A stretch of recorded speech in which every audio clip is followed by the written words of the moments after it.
Hello, I'm Philip Duncan from Weather Watch TV on YouTube with a special update on Hurricane Helene as it moves in towards Florida. This was recorded at 6 p.m. Eastern Time on Thursday. So let's have a look and see where the storm currently is tracking. It is moving in towards Florida's Big Bend, and that's going to happen tonight. Weather is now going to go downhill very quickly as this massive storm moves in. Now, at the time we recorded this, it was a very powerful Category 3. It was only a few miles an hour shy of being Category 4. Either way, that is a major storm coming in, regardless of if it's technically Cat 3 or if it's Cat 4. So let's get into the forecast, and we can see the tracking here. Thanks to the CNN Weather Center, you can see the tracking line taking it all the way in to Indiana over the next few days. That's what makes this storm more remarkable than perhaps other ones. The journey inland, while it's still a major storm, is quite significant, and that's going to increase flooding and wind damage risks right across Georgia, Tennessee, and obviously into parts of the Carolinas.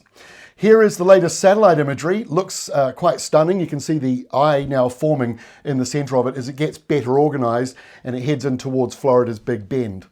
So here is the tracking. Let's break it down a little more for you. This is 8 o'clock this evening, only a couple of hours after we recorded this. So most of the storm is offshore as of 8 p.m. tonight, but the damaging portion of the winds are now making it inland. So from Tampa northwards, that's where that damaging area will be. And on top of the wind and the rain, there's also the tornado risk.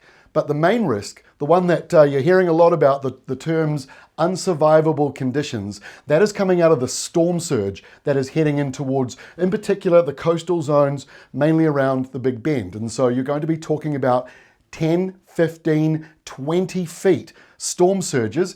In meters, that's 4.5 meters, 6 meters of storm surge on top of those damaging, destructive waves that are going to be moving in.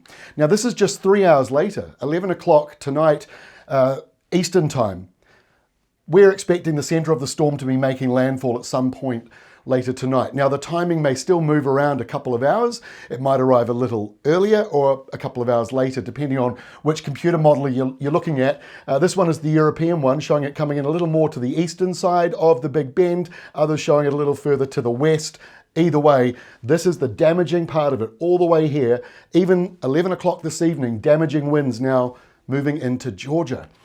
Here's another 3 hours later, 2 o'clock in the morning, Friday, Eastern Time. Now the center of the storm over Georgia. It is gradually clearing away from Florida. It is still around the Big Bend, and you may still find damaging wind gusts going into parts of the Panhandle and over into the peninsula itself. From about Tampa to Jacksonville, still in that damaging zone to some degree, but it certainly is easing from the south. And now those damaging winds are moving into places like Atlanta. By 5 in the morning, Friday, that's where the center of the storm will be. May still be a hurricane or it might be a tropical storm, but either way, damaging winds all around it and that very heavy rain, which will be moving up now into parts of the Carolinas, into North Carolina even. And so that heavy rain and the wind eases around Florida. That is some good news, and also the southern parts of Georgia. But of course, all that rain is being dropped from this storm system. So let's jump 12 hours later. Now it's moving into parts of Indiana. Not very often you see a tropical storm moving in there like this. All of the heavy rain stretching from the eastern seaboard all the way past the Mississippi and further to the west, quite significant in size. Now, as the wind falls apart, that's when the rain starts to drop. So there'll be even more rain falling as we go across Friday, but you can see it is certainly clearing very quickly around Florida, Georgia, South Carolina, but the rain still falling in the mountains and the hills ranges, that could still be a problem. So let's break down again a little more detail, the wind, the rain, the storm surge. Here is the wind area. So the areas in purple, 100% chance of those tropical storm winds through to Saturday, damaging winds in that purple area, power outages, trees down, and damage to buildings as well.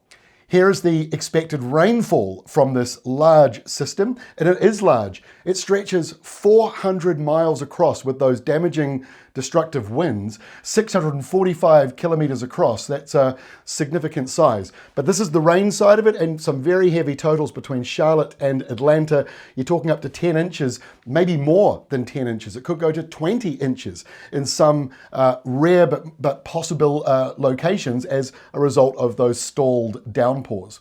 And that's the reason why you're seeing in the red boxes these flash flood warnings already appearing, and the dark green shading, those are flood watches. So a large portion of the eastern side of the United States under that risk for very heavy rain. And of course, that map may still change. So there we go. That is the latest from us. We're only doing a one-off video to kind of give you the big picture.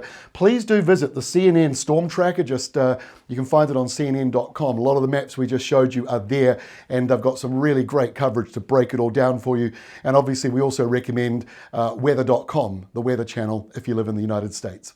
That is all from me and from us. Stay safe, and that's all for our video today.